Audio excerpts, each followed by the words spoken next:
Marco Rubio, Florida Senator, junior Florida Senator since 2010. Thanks for joining me on Tiki and Tierney this morning. How you Yeah. doing, Senator?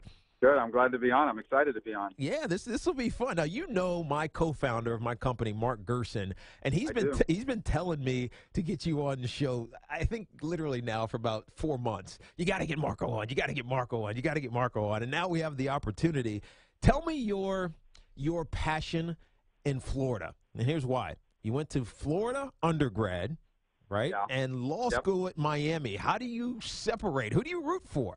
No, I don't vote. I don't root against the Hurricanes because Florida and the Hurricanes don't play regularly anymore. But so I'm a Gator fan, and I have been and continue to be. And I like the way that program's headed. They got a new coach down there, and they've actually came in at the end and saved that recruiting class and did a pretty good job. So they've got a bright future. It's a great athletic program all the way around. Now, I like the guys down at Miami. Coach Golden is a good guy and a supporter, and I root for them too. But the Gators are my team, and everybody knows that. Yeah, I mean, you got to go with what you went undergrad. But I know Al because he was a graduate assistant at UVA when I was there, and I feel like the program took some steps back. Is that a big part of? I guess your job is to be abreast of all of these things in sports that also happen in your state, because we were looking at all the teams, right? And I know you can't get to all the games or even go to any of these games, but it feels like sports has become such a big part of society that it's an Yeah. opportunity to connect with people. You know what I mean? Well, yeah, but it is. But I mean, it's actually something I'm naturally interested in. In fact, it was my first passion. I mean, I joke to people all the time. I really want to be NFL commissioner. Presidency thing's like a stepping stone to the most powerful office in the country. When you're the commissioner, you're judge, jury, and executioner. That's a lot of power. But Yeah, but going we back don't to live in the, a dictatorship, Marco. You I can't know, have I that. know that, I know, and that's why I'm running. I'm glad to be in a republic. But you talk about Miami for a moment and Coach Golden. I don't know. They got a lot of talent there. They had some different struggles. Some young quarterback last year. I think they're going to be okay this year. I think they might surprise some people. I really do. Yeah, we're talking to Marco Rubio, Florida senator who's running for president, and I guess the interesting thing in the GOP right now is the Donald Trump factor, and it's kind of entertainment. It's kind of, this can't be real from someone who's running from a different perspective. Obviously, you've been in public service for your entire career, whereas Donald's been a businessman. What's it inside like for you guys with him running? Well, these things happen. I mean, people come up and people are. The guy's well known to begin with, and he's very good at publicity and things of this nature. But he's also struck a nerve. People are upset. They voted for change 3 out of the last 4 elections, and nothing changed. And so they're mad about it, and rightfully so. And then for me, though, the question is, what do you do with that anger? Do you channel it and use it to motivate you, or do you let it define you? And my argument is we should be angry. Nothing's changed. We got to make changes. But we need to use that anger to motivate us to channel it in the right way, not let it define us as an angry nation. Because in the end, we have a lot to be optimistic about if we do the right things, if we make the right changes. Yeah. What country in the world would you trade places with? There's still no better place. But we've got real challenges if we want to keep it that way. No, you're absolutely right. But I wonder sometimes if that gets lost. You know what I mean? Because, look, I played sports for a living. I talk sports for a living now on CBS Sports Radio here. And you're on. We're going to talk a little sports, but it's also an entertainment business.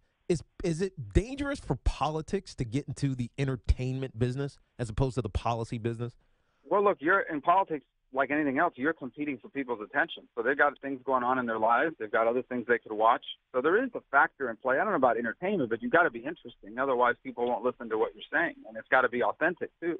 But ultimately, it's serious stuff. I mean, if a team loses a game, yeah, you'll be depressed for a few days. But if we make the wrong choices in public service, the country pays a terrible price for it. People's lives are disrupted. They lose jobs. It impacts the family. So obviously the stakes are higher, but at the end of the day, you're competing for people's attention in politics, and it's important to have a message that cuts through. Before we get back into politics, how big are you? What's your size? Like 5'9", 5'9.5", maybe. How on a good day. How fast were you when you were playing? Let me tell you. Well, when I ran, the fastest I ever ran was a 4.65. So I tore my ACL in 2006. and I rehabbed hard because I wanted to run that one more time. I think I hit like 4.68 at that age, and not now. I mean, now but I'll tell you this: I'm the fastest person running for president. That's for sure. And the youngest at 44. You are the youngest. Marco Rubio, Republican presidential candidate and Florida senator. You played football in high school. You did it for a year or so. I mean, I'm reading Wikipedia. Who knows how good Wikipedia is? But you played in college. Yeah, in college. Was it a dream, or was it just kind of like, I'm going to do this because it's going to get me to school?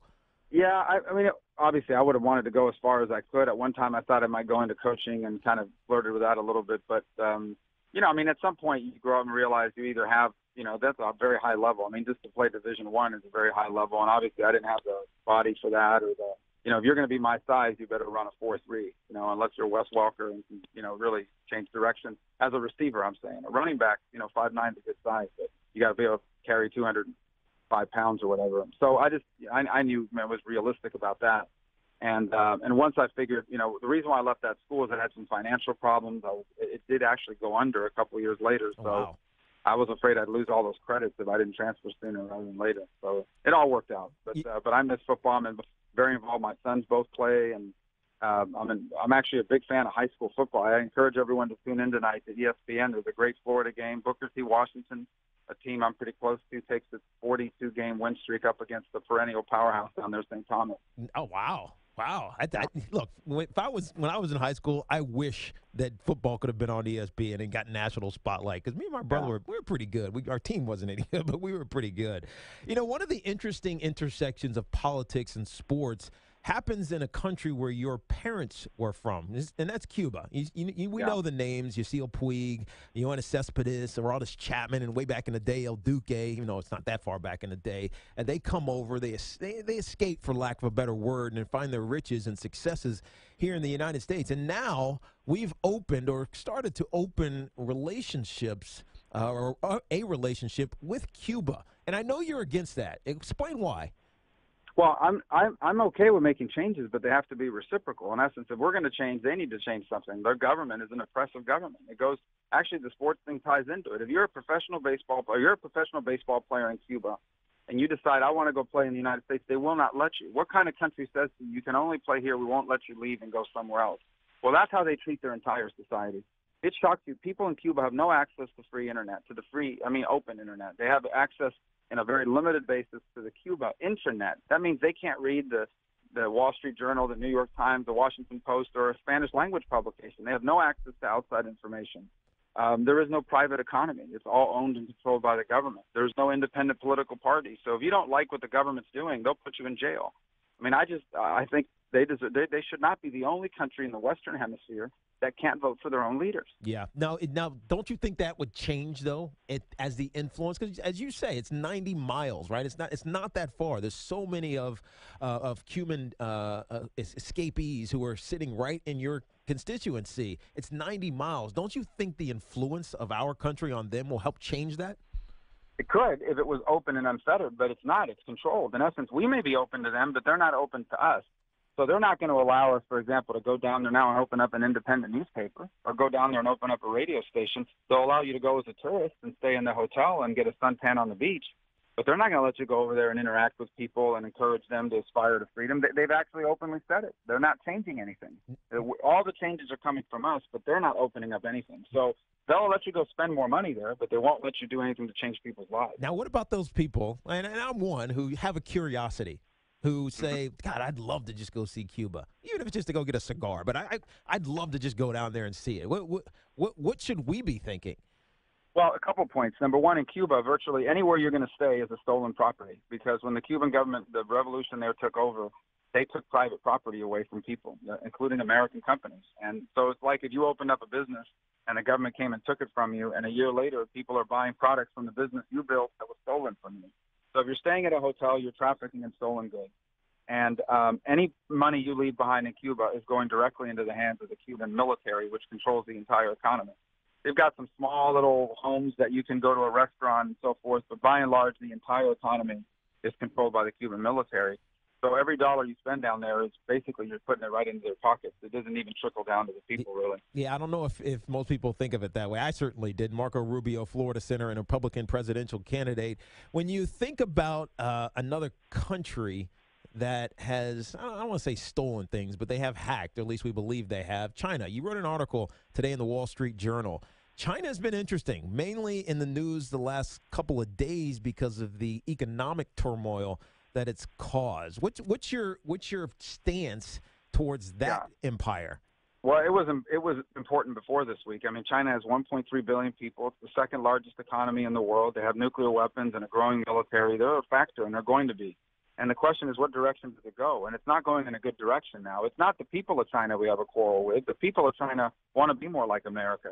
It's their government. And you've outlined some of the things they do. I mean, if you, for example, if you're an American business and if they even let you in China to compete with them. But it feels like so many people do business with China, though, or manufacture in China. You know what I mean? Right. So it's like the relationship is there.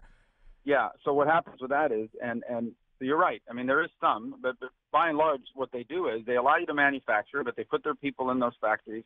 They figure out how you make your product, and in a couple of years, they've reversed engineering, and they don't need you anymore. Now they're making it. So they steal our secrets. That's a violation of intellectual property laws. They don't adhere to any of that. If you do that as a Chinese business, we shouldn't be letting you sell that stuff to America.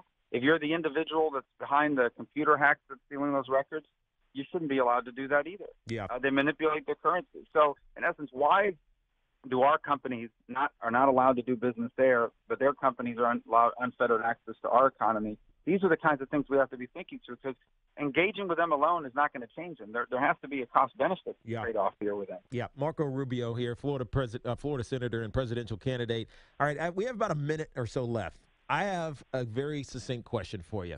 One, why do you want to be president of the United States? And if you and I are in an elevator and you have 5 floors to give me your pitch, why should you be president?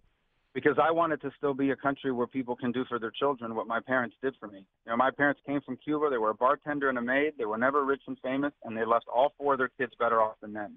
And I want that to still be that kind of country for more people than ever. And to do that, we're going to have to modernize our policies to keep up with a rapidly evolving global economy. Good answer. More important question. How does Steve Ross get the Miami Dolphins to win a championship? Yeah, they're going to have a good year. I mean, they've got real good vibes around that team. And, I think they're going to surprise a lot of people this year if things stay good. Ryan Tannehill's taken another step forward, and they've got some talent around them now. So I think the Dolphins are going to be – I mean, I'm hopefully optimistic, but this is the most optimistic, reasonably optimistic people have been around this franchise in a while.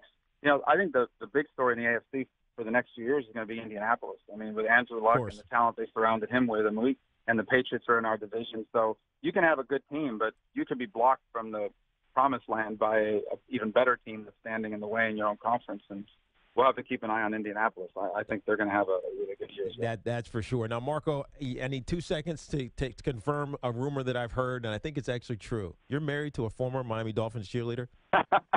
Yeah, but I met her before she was a cheerleader. So, but yeah, you know, it's hard for me to accept that the only person in my family who's ever worked on an NFL field is my wife, not me. That's awesome. Some guys have all the luck. Marco Rubio, I appreciate you joining me this morning. Good luck.